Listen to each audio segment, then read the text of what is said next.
Fala rapaziada, tudo tranquilo? Espero que esteja tudo certo com vocês. E hoje o assunto da vez é ele, Grady Dick, o ala arremessador aí do Toronto Raptors, selecionado no último draft, vindo da Universidade de Kansas e que com os movimentos da equipe, né, os movimentos aí do time do Canadá nessa deadline, trocando Schroeder, trocou o Anunoby, trocou o Siakam, obviamente. Então o time se mexeu bastante, trouxe profundidade e com isso o Grady Dick acaba ganhando, vem ganhando mais espaço. Nos últimos 4 jogos aí tem constantemente batendo ali na barreira ali de 20 minutos por jogo, um pouquinho mais, um pouquinho menos, mas sempre nessa faixa etária aí, que é uma faixa etária bem boa para um rookie. Raptors tá naquele meio termo, né? Um time competitivo, mas nem tanto. Uh, então a gente não sabe muito bem como que vai ser até o final da temporada, mas o Grady Dick se desenvolvendo e ganhando minutos em um sistema que mesmo, né, o Raptors talvez figure ali entre uma das 10 piores campanhas da NBA. O time tem uma vibe, né, é uma situação diferente, por exemplo, de um Charlotte Hornets, de um Washington Wizards, de um Detroit Pistons, de um Portland Trail Blazers, que hoje são times que se desenvolvem jogadores, jogadores conseguem botar alguns números, mas tu vê, né, que não é algo tão sustentável para o futuro, não é um cenário tão realista, pensando em uma equipe vencedora. Eu acho que não é o caso do Grady Dick em, em Toronto. Eu acho que ele, mesmo, né, tendo esses 20 minutos, tendo um pouco mais de tempo de jogo, um pouco mais de liberdade agora, ainda assim é um sistema que preza pelo desenvolvimento correto e pelas vitórias, pela competição. A gente sabe como que funciona lá em Toronto. A adição do Grady Dick ao elenco do, do Toronto Raptors não é só benéfica por conta do arremesso, né? Obviamente é o grande cartão de visita dele, essa capacidade aqui, ó, de em um segundo, a gente vê aqui os olhos do Ced Osman, em questão de um segundo que ele tira os olhos do Grady Dick, já é suficiente para ele receber e conectar com um release absurdo, um dos releases mais rápidos que eu já pude perceber na classe, nas últimas classes de draft.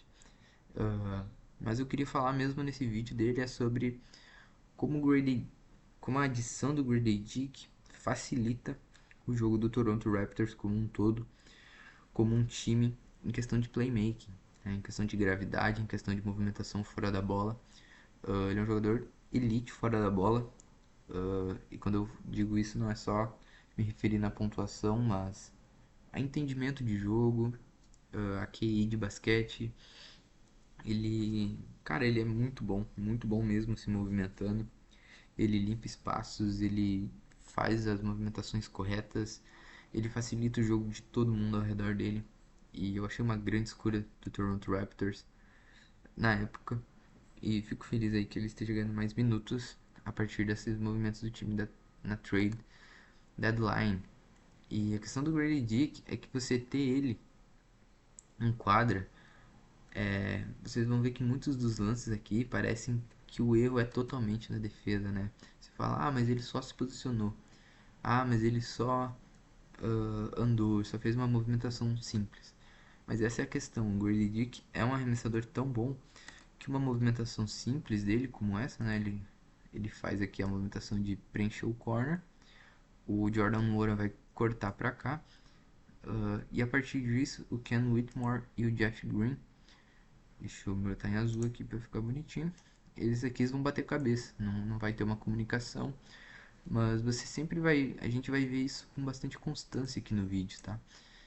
Ó, eles batem cabeça, sem muita comunicação, e o Grady tá livre pro arremesso. Só que essa é algo que a gente vai ver muito, tá? E eu digo que acontece muito porque ele ainda não tem muito volume de jogo. E os minutos também ele é 20 minutos, ele não é como se ele jogasse 30, 35 minutos por jogo. Então, Não são tantas jogadas, mas por tempo que ele fica em quadra, pelo envolvimento dele no jogo de forma geral, acontece bastante já. E parece coincidência, mas não é, né? A defesa bater cabeça. De novo, ó, dois caras que não se comunicam. O Olynyk sai livre para bandeja. Não é uma coincidência. Mesma coisa aqui com o com o Scott Barnes, né? Parece, a defesa sempre erra.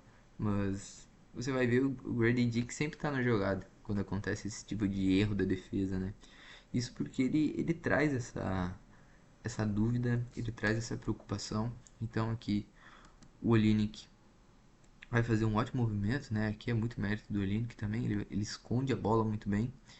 Do Grady Dick aqui saindo numa ação para receber fora da bola.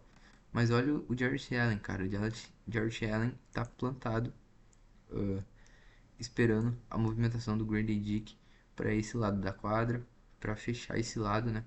Porque o Struz está muito atrás. O Grady Dick se movimenta muito bem fora da bola. E com isso o Olynyk corta completamente livre e passa para a bandeja. Essas ações de usar o Grady Dick como um screener é muito eficiente. Então, a mesma coisa que com o Scott Barnes, ataque rápido, 19 segundos no relógio. O Grady Dick vai se posicionar ali entre os dois defensores. Vai haver uma troca, a defesa de novo não se comunica muito bem. Mas você vê, né? Só de ter ele ali, acaba o jogador que tá em bola. Então a gente vai ver a tendência aqui, né? Quem que é o jogador marcando a cobertura aqui no caso? É o Jarrett Allen. O Jarrett Allen tá perdido, encostado no Grady. Na outra jogada, vamos passar aqui. Na outra jogada, o jogador que está fazendo a cobertura é o Max Struz, né? Então tá aqui o Struz, a cobertura é dele. O Scott vai passar e o Struz não vai acompanhar, porque o Struz ainda está pensando no Grady Dick, que era o matchup inicial dele. Então a gente vê essa tendência, né? Pode parecer uma coincidência, nossa, a defesa erra toda hora. Não é a defesa que erra, é o Grady Dick, de novo, que gera muito espaço em simples movimentações. Os dois defensores sempre estão colados nele, e a gente vai ver isso. Sempre vai ter um defensor de olho nele, em qualquer lugar da quadra que ele esteja. Então aqui a movimentação fora da bola, onde o McDermott faz essa ação aqui, ele sai por trás. O Grady Dick, como já dito, é muito inteligente, então ele faz um fake ameaça que vai arremessar, sai pro outro lado. Nessa questão, nesse movimento, o Haliburton tem que subir.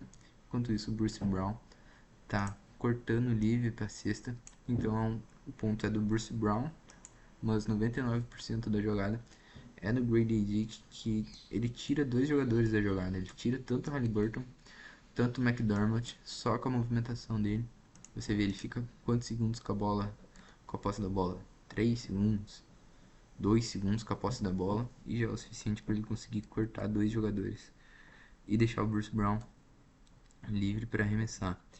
Essa sequência aqui de jogadas é bem interessante, ó, porque mostra como ele consegue punir como um arremessador e com a sua gravidade. Então aqui a famosa inbound, né, a jogada de fundo quadra. Um set bem simples aqui do Rockets. Então o Grady Dick, ele vai fazer essa ação aqui, né, vai começar aqui e vai fazer toda essa volta aqui pro corner. Enquanto isso ele vai receber duas screens. Então ele recebe essa screen e depois vai receber a screen do Olynyk, que também é uma jogada bem padrão. Tá, então ele sai de primeiro, sai de segundo, o Garland fica um pouco preso. Em uma situação normal, o Garland ainda provavelmente conseguiria contestar um arremesso de um jogador mais baixo ou com um arremesso mais lento, mas o arremesso do Grady Dick é tão alto e tão rápido que a contestação do Garland aqui não significa nada. Tá? Na outra jogada, a sequência, né? Um set bem parecido do Rocket contra o Rockets. Dessa vez o Grady Dick vai sair aqui do topo do perímetro, então a movimentação dele é essa aqui. E aqui ele vai receber só uma screen, né? Que no caso é do Porter. No meio do caminho, o time do Raptors limpa esse lado aqui, então é só os dois que vão estar envolvidos na jogada. O próprio Scott Barnes que faz o passe, ele vai fazer o passe e já vai ir pro outro lado para limpar aquele lado mesmo. Então ele vai se movimentar pro corner e de novo a gente tem dois defensores batendo cabeça em cima dele, e o Porter tem uma linha livre para sair para infiltrar. Então você olhando de primeiro momento, parece muito, né? Meu Deus, mas como a defesa é burra, como ele tem sorte, como a defesa sempre erra quando é ele. Não, né? A gente sabe que não, a gente sabe que não é uma coincidência, e essa última jogada aqui que eu vou mostrar também simboliza muito bem como sempre tem um defensor de olho nas movimentações dele. A jogada aqui é um ataque rápido, estão 18 segundos no relógio. A defesa do Rockets ainda está bem desorganizada, né? O Schengen está marcando fora do perímetro, fora do garrafão, está marcando lá em cima do perímetro. Ninguém defendeu de fato ainda o Jakob Poeltl. Então um ataque rápido, a defesa desorganizada. Qual que é a tendência aqui? A tendência seria o Tate fechar, o próprio Dillon Brooks fechar, justamente para evitar esse passe mais rápido, né? Talvez forçar um arremesso de fora. O RJ Barrett segura, infiltra, e ainda a defesa do Rockets continua desorganizada, né? O Schengen foi facilmente batido, não consegue oferecer resistência. O Dillon Brooks subiu para fazer a ajuda, senão seria um floater aqui livre do RJ. E o Tate, em tese, seria o homem da rotação aqui para pegar o Jakob Poeltl. Mas onde é que tá o olhar do Jason Tate? Tá lá, tá no homem. Tá na movimentação do Grady Dick. Porque, cara, ele sabe que o Grady Dick, se pegar livre, ele vai arremessar e ele vai acertar. Então, ó, onde é que o Tate já tá quando a bola roda. Não oferece ajuda aqui no Jakob Poeltl. É um passe fácil. É uma linha de passe, né? Uma leitura muito fácil para o RJ Barrett. Porque o Jason Tate, mesmo que a jogada esteja ali no garrafão, aqui ó, esse frame que eu tava procurando. Mesmo que a defesa esteja desorganizada, onde é que tá o olhar dele? Tá sempre no homem. E isso eu digo de um rookie, tá? A gente não tá falando de um Kyle Korver, a gente não tá falando de um J.J. Redick, de arremessadores nesse nível, né? A gente tá falando de um rookie que tá tá dando seus primeiros passos na carreira, tá tendo seus primeiros sinais de desenvolvimento, né? Tanto pro bem, tanto pro mal, mostrando tanto coisas positivas quanto negativas, e ele já recebe essa atenção num sistema um pouco quadrado, né? A gente sempre falava isso. O Raptors teve que fazer esse mini rebuild aí, então trocar o Anunoby, trocar o Siakam, até o Schroeder, eles acabaram se desfazendo do Schroeder, porque o time era muito quadrado, né? Um time com pouco arremesso, com pouco espaçamento, muitos jogadores que ocupavam a mesma zona da quadra. Então, no momento que você tira, né, esses jogadores iguais, esses jogadores que atacam a mesma zona da quadra, que você adiciona um Grady Dick, que você traz nas trocas um Kelly Olynyk, que é um pivô também que espaça a quadra, você abre muito mais espaços pro Scott Barnes, pro RJ Barrett, e Grady Dick é fundamental para esse sucesso que o Toronto Raptors almeja e não repetir mais esse time quadrado que foi formado aí no decorrer dos anos, desde 2019, né? Desde o título lá. O Raptors não conseguiu montar mais um roster de fato competitivo. Claro, né? Que o Kawhi sair do time não estava nos planos, mas mesmo assim. E essa escolha do Grady Dick foi muito. Vai ser muito valiosa para o futuro. Para sempre adicionar essa opção ao lado do Scott Barnes, como eu disse, é o grande ponto dele. Facilitar o jogo de todo mundo que está dentro de quadra, independente da posição. E é um cara que, como essa jogada bem mostra, com 2 segundos de posse, consegue fintar dois jogadores e gerar espaço para o resto dos seus companheiros. Então, As movimentações erradas da defesa contra o Grady Dick não são coincidência, tá? São uma tendência por culpa, entre aspas, dele, né? Por mérito dele. Então não é sorte, não é coincidência, é mérito, é gravidade que a gente chama. Certo, rapaziada? Esse é um conteúdo bem rápido, bem simplesinho, só pra falar um pouquinho do homem.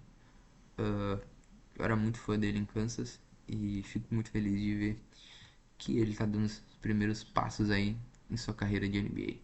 Certo, rapaziada? Até o próximo. Espero que vocês tenham curtido. Tamo junto. É nóis.